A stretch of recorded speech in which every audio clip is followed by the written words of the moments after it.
নমস্কার বন্ধুরা, আমার চ্যানেলে সবাইকে স্বাগত।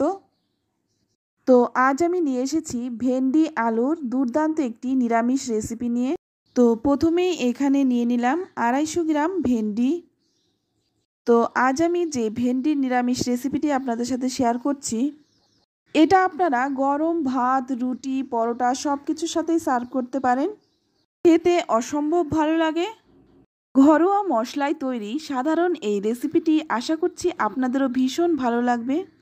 ভালো লাগলে আমার চ্যানেল এখনও না সাবস্ক্রাইব করা থাকলে চ্যানেলটা সাবস্ক্রাইব করে নেওয়ার অনুরোধ রইল। ভেন্ডিগুলো কেটে নিচ্ছি। সামনের দিক আর পেছনের দিকটা একটু ফেলে দিয়ে মাঝখান থেকে 2 টুকরো করে নিচ্ছি। আর যে ভেন্ডিটা বড় সেটা আমি 3 টুকরো করে নিয়েছি। এবার সমস্ত ভেন্ডিগুলো কেটে তুলে নিলাম। তো ভেন্ডিগুলো আমি একটু লম্বা করে কেটে নিয়েছি। তো আপনারা চাইলে এখানে আরেকটু ছোট করেও কেটে নিতে পারেন। আর এখানে দেখুন আমি 2টো আলু ভেন্ডির মতোই লম্বা লম্বা করে কেটে নিয়েছি। যে কোনো রান্নার সবজি একই রকমভাবে কেটে নিলে দেখতেও ভালো লাগে, খেতেও ভালো হয়। এবার রান্নাটা করার জন্য প্রথমেই আমি কড়াই গরম করে নিয়ে এখানে 1 চামচ সর্ষের তেল দিয়ে দিলাম।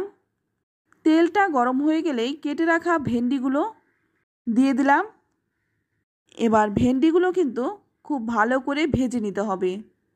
প্রথমে আমি 2-1 মিনিট নেড়েচেড়ে নেব।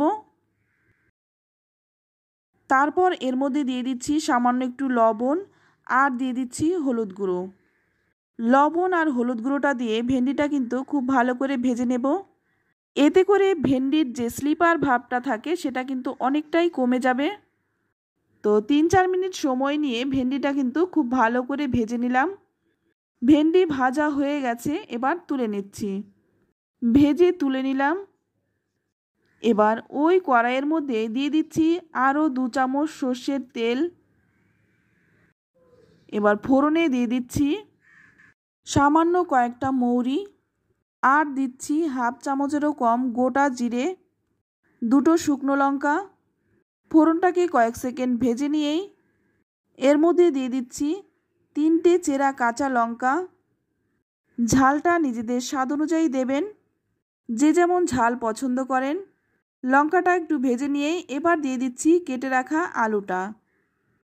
আলুটা কিন্তু খুব ভালো করে ভেজে নেব। 2-3 মিনিট সময় নিয়ে আলুটা একটু ভেজে নিলাম। এবার এখানে দেখুন 1 চামচ নিয়েছি আদা বাটা, 1/2 চামচ জিরে গুঁড়ো, 1/2 চামচ ধনে গুঁড়ো আর নিয়েছি 1/2 চামচ হলুদ গুঁড়ো।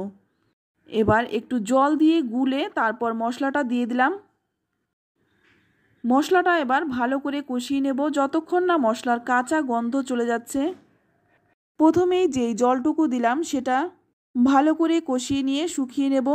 তো দেখুন শুকনো হয়ে গেছে। এবার এর মধ্যে আরও একটু জল দিয়ে দেব, যাতে করে মশলাটাও ভালো করে কষানো হয় আর আলুটাও যাতে ভালো করে সেদ্ধ হয়। তো একটু নেড়েচেড়ে নিয়েই এবার একটা ঢাকনা দিয়ে ঢেকে রাখবো 5-6 মিনিট। মোটামুটি 6 মিনিট পর ঢাকনাটা খুলে নিলাম। তো এখন দেখুন খুব ভালো করে কিন্তু মশলাটা কষানো হয়ে গেছে আর আলুটাও কিন্তু অনেকটাই নরম হয়ে গেছে। মশলা যত ভালো করে কষানো হবে রান্নার স্বাদটা কিন্তু ততটাই ভালো হবে। তাই মশলাটা একটু ভালো করে কষিয়ে নিতে হবে। এবার এখানে দিয়ে দিচ্ছি ভেজে রাখা ভেন্ডিগুলো। ভেন্ডিটা দিয়েও কিন্তু ভালো করে মশলার সাথে মিশিয়ে নেব, তাতে করে মশলাটা কিন্তু খুব ভালো করে ভেন্ডির মধ্যে ঢুকে যাবে। 2-3 মিনিট কষিয়ে নেওয়ার পর এবার এর মধ্যে দিয়ে দিচ্ছি জল। আর জলটা কিন্তু খুব বেশি দেব না। তো আমি দেখিয়ে দিচ্ছি কতটা পরিমাণে জল দিয়েছি। এবার নেড়েচেড়ে ভালো করে মিশিয়ে নিচ্ছি। তো দেখে বুঝতেই পারছেন কতটা পরিমাণে জল দিয়েছি। ঠিক এই পরিমাণেই জলটা দেবেন। এবারে দিয়ে দিচ্ছি স্বাদমতো লবণ আর দিয়ে দিচ্ছি কয়েক দানা চিনি। চাইলে আপনারা চিনিটা স্কিপ করতে পারেন। যেহেতু ভেন্ডিটা আমি নিরামিষভাবে করছি তাই কয়েক দানা চিনি দিলাম শুধুমাত্র স্বাদটা ব্যালেন্সের জন্য।